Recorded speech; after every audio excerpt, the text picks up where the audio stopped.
Hi, my name is Gary Kramer. I am the publicist at Temple University Press, and I'm here with Carolyn Gallaher, author of The Politics of Staying Put. How has the city changed in the past couple decades? In 1995, the city was bankrupt, and it was basically taken over by Congress. Flash forward 21 years later, today, and the city is a hotspot. People are flooding into the city. The population has grown by over 100,000 in a very short period of time, and rents are through the roof. Housing prices are through the roof. I mean, it's a completely different city, and it was a really fast turnaround. Another thing to keep in mind about how the city's changed, besides the fact that it's wealthier, DC used to be known as Chocolate City. It was a majority city. African Americans composed about 70% of the population.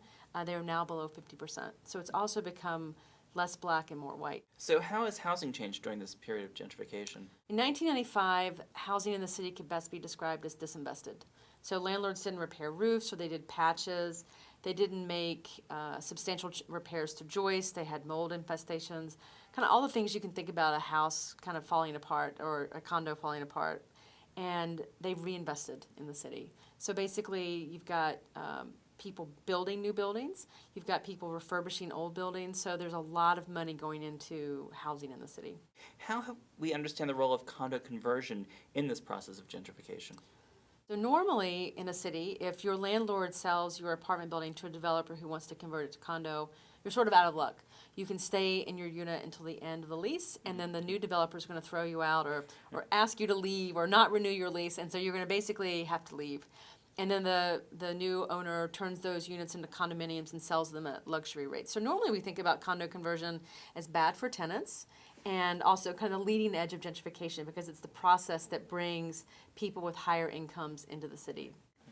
So you have this Tenant Opportunity to Purchase Act. How does that work? So DC passed the Tenant Opportunity to Purchase Act in 1980, and what it basically says is if your landlord in DC sells your rental apartment building, the tenants in that building have a right as an association, not an individual right, but a group right, to refuse that sale at the initial contracted sale price and to purchase the building instead.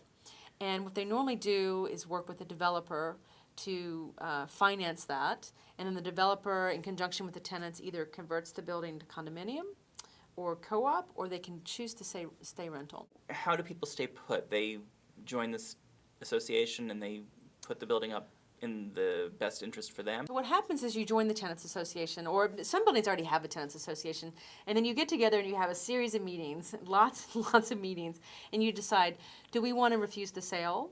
And once you refuse the sale, do we want to go condo? Do we want to convert to co-op, or do we want to stay rental? But what's unique about TOPA is the people that are making the decision about whether you leave or stay are the tenants. So they're kind of in the driver's seat. Why do the developers help tenants? I mean, what do they get out of this? So what happens in those negotiations with developers is that tenants normally want insider prices. And what that means is if you're going to convert to condo, the tenants in the building want cheaper than market rate prices. If you're going to stay rental, the tenants want to keep the rents stabilized at the rates they're at now. So a developer's not going to necessarily make a lot of money doing that. So what a developer negotiates is to the right to offer buyouts. And what that means is that they can say, we'll offer you this amount of money to leave your unit and let go of your TOPA right to that unit. So at the end of the day, let's say you have a 100-unit building. You've got 30 people that stay put, and then you've got 70 people that decide to take a buyout. The developer then takes those 70 units and sells them or rents them at higher prices.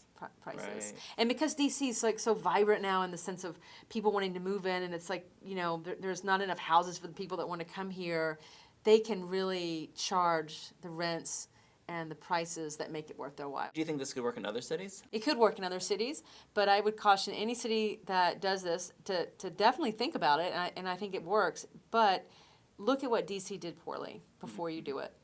So do you think do you think it worked here? I mean, I think it's worked, but it could have worked much better. And the big problem in DC is that the DC agencies in charge of regulating the process have been poor watchdogs.